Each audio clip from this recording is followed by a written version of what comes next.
When you think innovation, you think Silicon Valley. Tell me about it, Jim. Avatar. Well, what about Avatar? Well, that's, you know, I think when people look at innovation, I think technology is an enabling tool that has made all of Hollywood possible. But I don't think anything of technology means anything unless you add creativity. Ultimately, it's a little red light that goes on when you turn on your TV, and there's nothing on. Right. So unless you add the creativity of great artists, including Will, those two things are symbiotic. Those two things really go together. And what technology has done is it's enabled the vision and the creativity of artists to reach their maximum potential, and it continues to do that. But tell me what tell me what Hollywood has done to motivate entrepreneurs, motivate innovators, motivate scientists. Because we talked about Star Trek earlier. Yeah. Because I was inspired by, the reason why I was so interested in science fiction was because of Star Trek. Well, they watch the movies. You know, that's ultimately, those are the, you know, those kids grew up watching those movies and saying, I want to invent that machine. Right. I want to fly to that planet. I want to kill those aliens. I want that ray gun. Ultimately, that's what inspired a lot of people to be scientists, to be engineers, to want to explore. What I was trying to bring out was that the replicators we heard about today, the communicators, you know, all these great technologies, they all started with ideas from Hollywood. You've challenged us in Silicon Valley to think bigger. Well, once again, it is symbiotic because, you know, people look at those things and they say, I want to invent them. The people who create those things, writers, filmmakers, you know, Jim Cameron started out as a physicist, you know, so those things aren't created, you know, those things come from the real world, and then they're embellished and they're created and they're drawn from great science fiction writers, they're drawn from the real world, and then they're, you know, they're made into wonderful stories and wonderful science fiction and wonderful iterations that become movies. Right. And then they become the real world, which is a lot what Singularity is about. Well, when you think entertainers, you don't think smart. But I tell you, both times I met you, I've been blown away with how smart you are. Whoa, wait a minute. Okay, all right, let's just take a beat. all right. I know I was going to take a whack for that. But respond to me. What do you want me to respond to? No. Tell me what you think about Hollywood's role in innovation. Well, when you think of I was teasing about the smart thing. I mean, no, really it's cool, was. It's cool. If you think of Hollywood versus Silicon Valley, and not just Hollywood with movies, but Hollywood as music as well, what you had was a marriage of art and science. The science it took to make that camera work, and the art for the scripts and the directors and the actors and actresses to play those roles. Or Nikola Tesla's, you know, his Warden Tower, which was meant to broadcast electricity, and the byproduct was, you know, radio. He didn't care about radio, but from radio came a wonderful art form of music. They were doing music before radio. It just was different purpose. And it didn't sell hardware, it sold beer in bars, and when it was illegal to have alcohol and speakeasies. So what you're missing in the Silicon Valley that Hollywood has, and you dare to compare them, is that Silicon Valley doesn't have its art marriage yet. But music, right, and you could use music and epidemic because they spread. So music is a spreading of inspiration. If you were my muse, you would inspire me to create. And all the art that I make will live in a museum. And if you made me laugh, you would be amusing. It's just inspiration.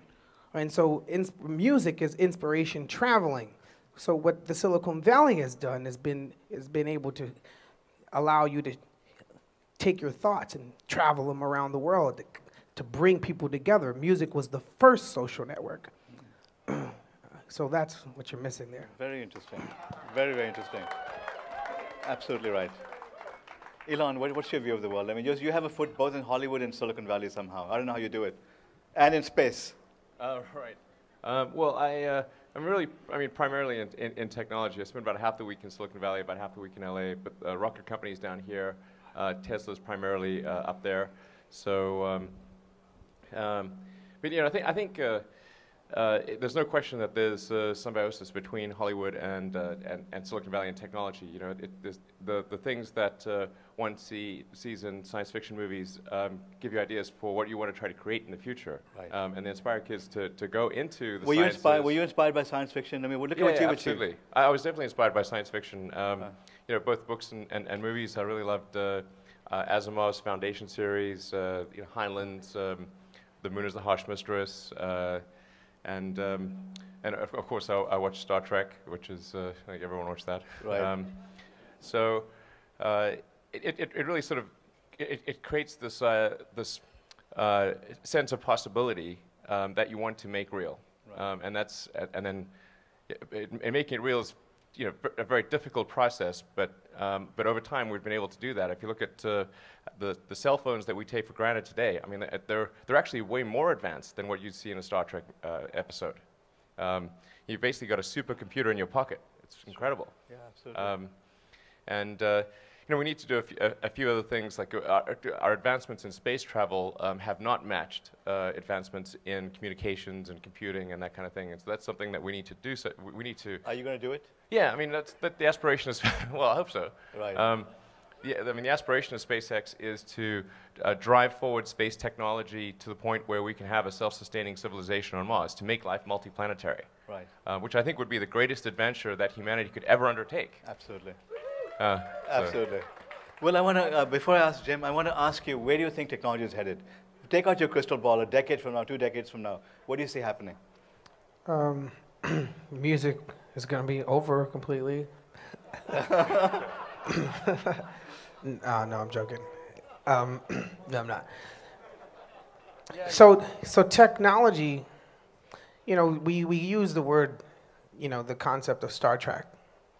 But no one ever thinks about the people that Star Trek left behind in the ghettos, because you never talk about those things. Like, what was the life like for the people that Star Trek left? They were off living this great space life.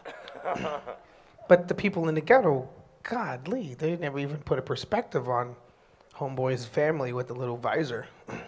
You know, his mama's in the ghetto somewhere. I'm just saying. So technology, we're at the we're just fresh out of 12 years old, and it's in its teens right now, and it could go either way, right? It can be the prize for humanity, the thing that we created, like, whoa, check this out, or it could be the doom. And as fast as technology is growing, it's a $1 billion industry, and it's not slowing down because there's no Congress to stop it. There's no red state or blue state figuring out if we're going to make the chip even faster. They don't have to worry about that. We're going to make the chip faster. Right. It's just going, and it's going, and it's going. But the same isn't for my little 7-year-old niece. It's not going for her. She's going to grow up 20 years from now dumber than my phone. That's funny. It's a real concern. That's Absolutely funny. A real concern. But it's so scary. Yeah. Meanwhile, those who fly commercial go to the airport and we take off all our clothes in the name of Homeland Security, knowing that the TSA is not qualified for a real threat. But I'm going to put my tax dollars in the concept of safety, but our youth are not safe at all because they're going to grow up in the world tomorrow and they can't compete with what you're building. It's real. Sorry. No, it's not sorry. It's just the reality that we all have to, who the developers, right? Are we just, I'm excited about technology, but the reason why I'm here is so I could go back to the ghetto and tell these kids what's going on over here. So they could take an interest over here. So they could want to be scientists and technicians and engineers and mathematicians. Well, I tweeted earlier on that you've challenged Singularity University and challenged me to think bigger because we have to get to the ghettos. We have to help those people. So your message heard loud and clear. Yeah. Now let me say, earlier today, Troy Carter, who's someone I hold in amazingly high regard, made a comment about you. He says, Vivek, I was blown away with how much Jim Giannopoulos gets it. He says, I haven't met someone at his level who really understands technology and his vision like you do. That was nice. Yeah, and I was blown away. This is a Hollywood player basically talking so highly about you. Tell me, what's your vision of technology? Where do you see things headed in the next 10 years? Well, to start with, I think, to go back to your earlier comment about, the Silicon Valley and Hollywood, I think people assume antagonism where there's occasionally friction, because film is technology. If you saw Hugo, from its earliest days, film is technology. Film wouldn't exist without technology. The advances in film, sound, color, special effects, every aspect of film, the distribution of film, all the ways we enjoy film today, and especially in digital form, couldn't exist without technology. And every advance in technology in film and the ability for people to enjoy it on various devices in various ways couldn't exist without the advances in technology, and most of those are coming from Silicon Valley, and Hollywood embraces and applauds them, and anybody who doesn't is a Neanderthal. So I don't get this idea that Hollywood is afraid of Silicon Valley. Comment on SOPA while you're at it. So we'll get to SOPA, because that was an example of friction, and the friction came from a real misunderstanding of intentions and meaning. SOPA started out as a very basic bill which was intended to stop bad guys from selling things to people that they didn't intend to buy. That's really what it was. It included things like you thought you were buying Timberland shoes and you were buying things where the sole would fall off. You thought you were buying blood pressure medicine and you were buying, a placebo that they sold you at 80% of the cost, because when they sold it at 40% of the cost, people got suspicious. This I heard from the senator who sponsored the bill.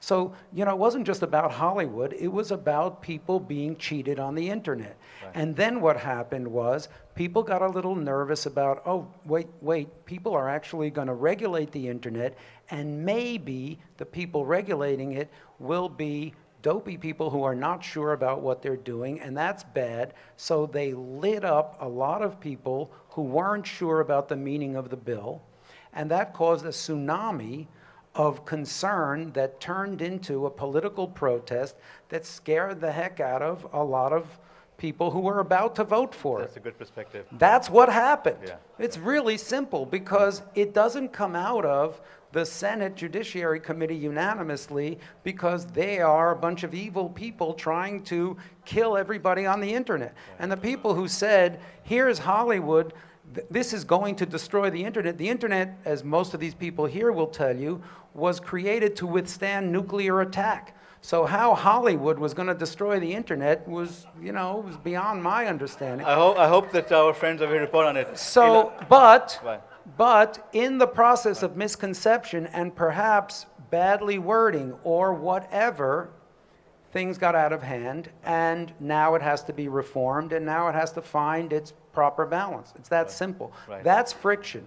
That's not a war of Hollywood and Silicon Valley, and anyone who sees it that way doesn't understand it. Absolutely. Elon, let's say you succeed with Tesla, which I hope you do, and with SpaceX. Now you bought General Motors, you bought Chrysler, you bought Ford, and you've taken over NASA. What's next? I'm looking a decade forward. I'm pretty sure we won't be buying those companies. Well,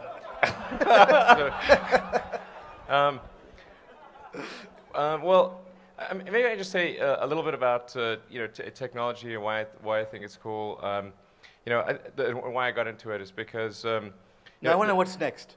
I don't want to look back. Well, I want to look forward. I mean, but you think bigger than anyone else does, okay? I mean, I think the thing that we're most focused on at Tesla is accelerating the transition to sustainable transport, which I think is extremely important for the world on many levels. Right. And serving as a catalyst, both in the cars that we make ourselves as well as the cars we help others make. So we do powertrains for Mercedes and Toyota and that kind of thing. So. Right. And then at SpaceX, the overarching goal of SpaceX is the settlement of Mars, to make life multiplanetary, which I think is, will be one of the, I think probably the greatest adventure that humanity ever undertakes, and create an enormous opportunity on the surface of Mars. But we need to have a transport mechanism that's capable of getting there. The SSS Enterprise? Well, something like that. I mean, it might not look quite like that, but it's we need a spaceship that can do interplanetary travel. It's about time. Right. And I think that's something that would actually inspire people all around the world. Because if you think of, say, the Apollo moon landings, I mean, it was only a handful of people that went to the surface of the moon. But actually, we all went there. I mean, the whole world went there. I mean, that inspired kids, people, the whole planet. Right. You know, it's one of those things that made you glad to be a human being. Absolutely. So I think we want more of that stuff. Right. Rob, are we out of time? Or do we have... Let me tell you what, let's do concluding thoughts. Whatever you want to say to the audience about the future of technology or Hollywood, go for it. Jim, you start. Well, I guess I think the future of technology reflected here is that technology enables really great creators to truly realize their vision, and for people all over the world to experience it in ways that they haven't before. And that's just looking at it from the Hollywood perspective. And the incidental, as I call it, friction that exists today, whether it's piracy, which is a real serious issue and has to be resolved, or the political issues that are attendant to it need to be resolved. But it really does provide a great horizon for not just Hollywood, but anyone holding a $10, $100, whatever camera to be able to capture and create. And I think that's a wonderful opportunity for people all over the world. Right. Well, you've inspired us. What more do you want to say? Well, if you think of the innovation when they thought to put a horse's tail on a wooded stick and make paint that inspired painters to paint, and the technology it took for paint to last a long time, and you have a classic painting for time, and then from that point on, the technology of printing sheet music, because if you were a conductor, you were privileged to have sheet music to write it out for a whole orchestra to play, and as you conducted. But then when the printing press came along, it created our publishing industry. So it was the marriage of art and science. And the marriage of art and science that created the movie industry, and the architects that made the theaters and the basilicas.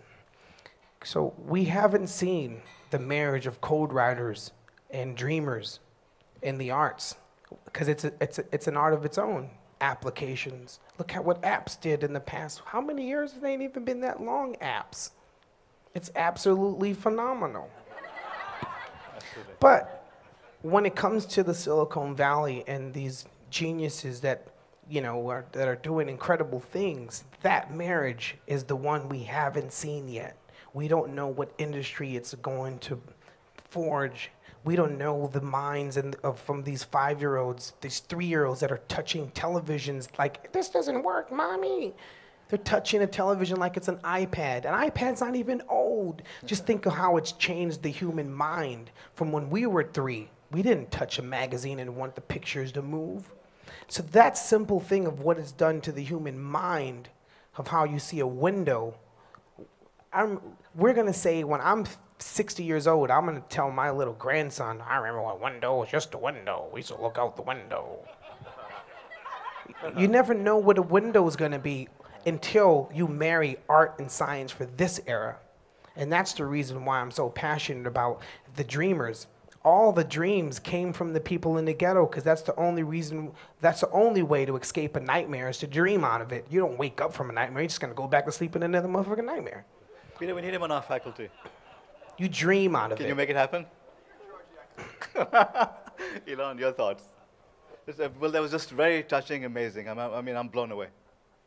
But it's going to happen regardless. Right. Maybe it's Singularity University. Maybe it's NASA. Maybe it's probably going to be Elon Musk, because people like me, I waited in line for my Tesla. I got the new one coming. He can get you bumped up. Honestly, thank you, by the way. It's cool of you. These guys, the Dean Kamens, the Elon Musk, these are the heroes of this era. But if you read abundance, no. If you read abundance, you realize that you can be the hero of this era as well. Anyone can now do what previously only governments and rich people like him could do. No. You can't look at it that. We can't. Hey, I'm supposed to be the shallow one. But you can't look at him as a rich person. He's a dreamer that was able to have 4 dreams. He had one dream, then he dreamt how to turn that dream into reality, and he dreamt up his own obstacle to fix the obstacle. You can't just have one dream, you have to have 4 dreams, and he did it, and that's the reason why I'm sitting here talking with the guy from Tesla. All right, you get the last word, my friend. I love you, Will. Final words. Well, I think I'd really just like to emphasize what Peter was saying at the beginning, which is, on his book Abundance, and I think we get sometimes too wrapped up in the negativity of the world, and it's not like we should ignore the negativity or get complacent or anything, but I think we should also recognize that life is pretty good, right? And if we can't be pretty happy with the way things, with what we have and where things are, well, I mean, then we'll never be happy. This is pretty great. Right. So I think people should just, generally have a more positive attitude, because that's the underlying reality. Yeah, and I think in the 21st century we'll see lots of exciting things happen. And I think we'll see the transformation of transportation and energy production. We'll hopefully see a base on Mars. I mean, that's a sort of, I guess, my ultimate dream. If SpaceX can help us make that transportation happen, then I think we would enable enormous opportunities for anyone who's able to go over there and create things on another planet. Just like, when you had the Union Pacific come to California, and people initially said, well, there's no one in California, what are you going to do? And now look, we're on this movie studio lot. But you have to be very careful. There was a lot of politics that went involved. The reason why we still don't have a freaking subways, because they wanted to have more cars and cars and cars and cars, and messed up our whole transportation in a way. So you have to have some type of, like, you can't be too glee, like you ain't really paying attention to what the potential is going to be. Because you could be like LA, which is like the worst developed city where the traffic is horrible. I want to thank 3 amazing people for their time. This was just an amazing. I wish we could talk for 2 more hours, but we can't. Thank you. Thank you.